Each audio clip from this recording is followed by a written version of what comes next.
ممكن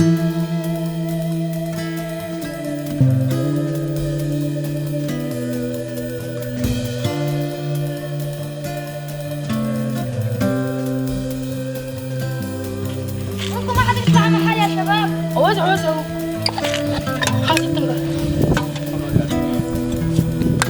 هلا انتوا شيلها. Syudralun anak-anak yatim Suriah berkumpul di antara puing-puing di jalanan kota Idlib yang rusak akibat bom pada hari Rabu untuk berbuka puasa Ramadan.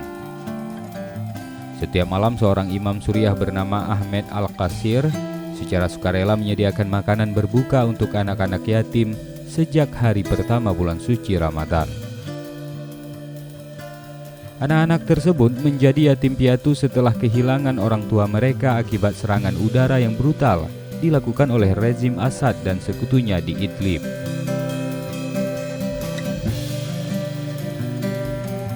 Selain menyediakan makan malam reguler, Imam Ahmed Al-Qasir memberikan pendidikan agama dan mengajarkan Al-Quran kepada anak-anak yatim tersebut.